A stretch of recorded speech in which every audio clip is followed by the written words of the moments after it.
Welcome to Techo CS channel. இன்னைக்கு இந்த வீடியோவில் நம்ம பார்க்க போகிறது கான்செப்ட் என்னன்னா CFG and languages, that is context free grammar, அதோட லாங்குவேஜஸ். ஓகே, ஃபர்ஸ்ட் கிராமர்னா என்னன்னு பார்க்கலாம். A grammar G is set of rules that is used to define language.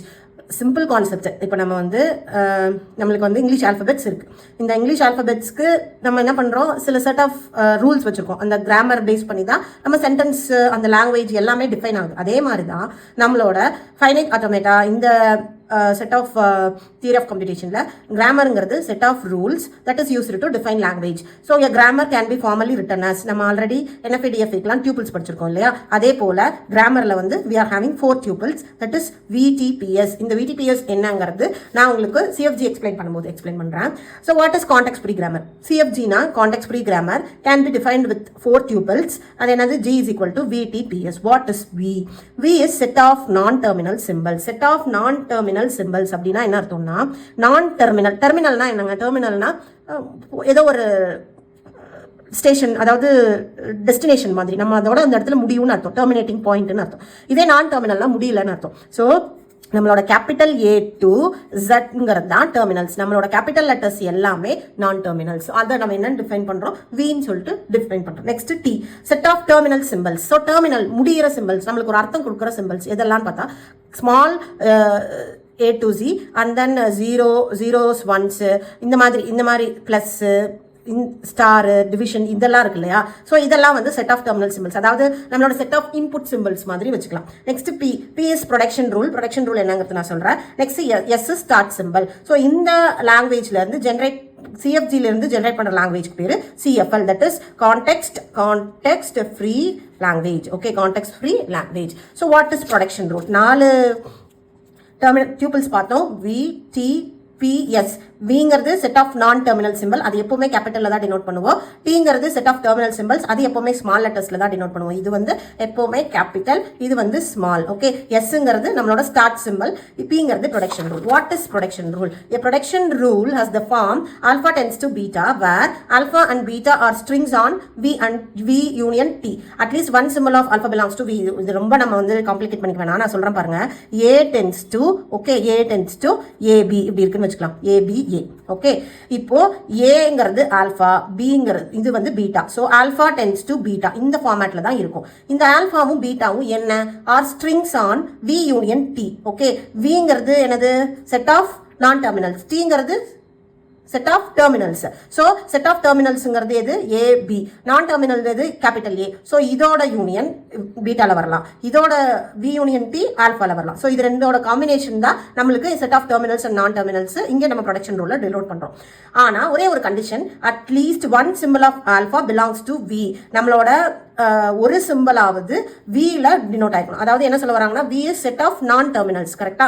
ஏதோ ஒரு சிம்பிளாவது நான் டெர்மினலா இருக்கணும் இந்த ஆல்பால. ஓகே, பீட்டால கண்டிஷன் கிடையாது. ஆல்பால ஒன்னாவது நான் டெர்மினலா இருக்கணும்.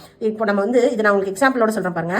S tends to S AS இப்படி இருக்குன்னு வச்சுக்கலாம். ஓகே, அடுத்து S tends to B. Okay, இப்போ நான் என்ன பண்றேன், என்னோட ஸ்டார்ட் சிம்பிள் எது? S. So S start symbol எடுத்து SASன்னு எழுதிக்கிறேன். ஓகே, இப்போ இந்த எஸ்க்கு நான் B சப்ஸ்டியூட் பண்றேன். இந்த எஸ்க்கு நான் B சப்ஸ்டியூட் பண்ணா எனக்கு என்ன கிடைக்கும்? BASன்னு கிடைக்கும். திரும்பி இந்த எஸ்க்கு நான் B சப்ஸ்டியூட் பண்றேன், BAB. ஓகே, அப்போ என்னோட அவுட்புட் என்னன்னு கிடைச்சிருக்கு?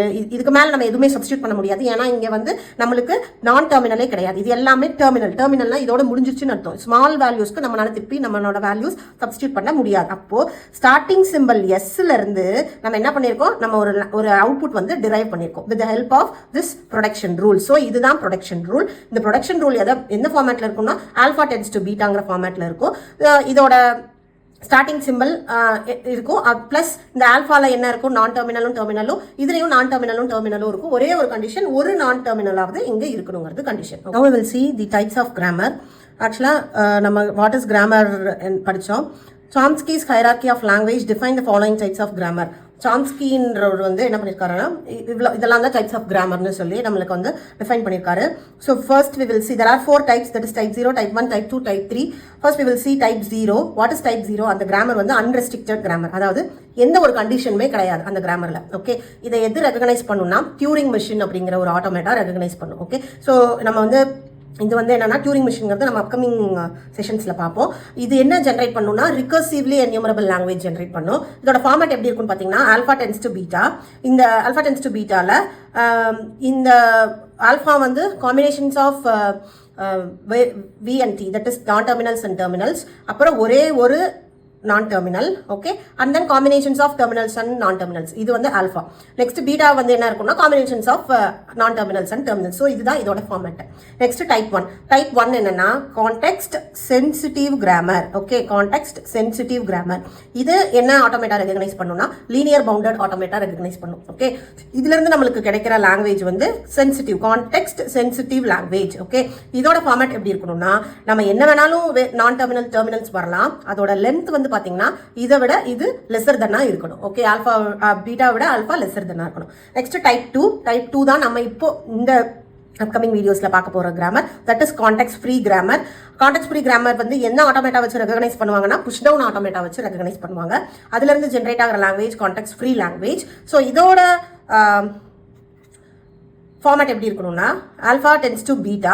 ஆல்ஃபாவில் எப்போவுமே ஒரு நான் டெர்மினல் இருக்கணும், ஃபாலோட் பை பீட்டாவில் வந்து combinations of non terminals and terminals இருக்கலாம். அதாவது கேபிட்டல் ஏ டென்ஸ் டு ஏபின்னு இருக்கலாம். தட் லென்த் ஆஃப் நான் terminal is length of alpha is equal to 1 இருக்கணும். இது எப்போவுமே என்னவா இருக்கணும், ஒரே ஒரு நான் டெர்மினலாக தான் இருக்கணும். Next type 3.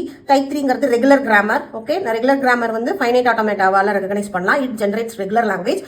இதோட ஃபார்மேட் எப்படி இருக்கணும்னு பார்த்தீங்கன்னா ஒரு non-terminal tends to terminal, இல்லைன்னா ஒரு non-terminal tends to ஒரு terminal non-terminal, இப்படி தான் இருக்கணும். ஸோ இந்த ஃபார்மேட்டில் இருந்தால் அது இந்த டைப் ஆஃப் லாங்குவேஜ், இந்த டைப் ஆஃப் கிராமருங்கிறத நம்ம ரெகனைஸ் பண்ணிடலாம். So this is the type of grammar. Thank you.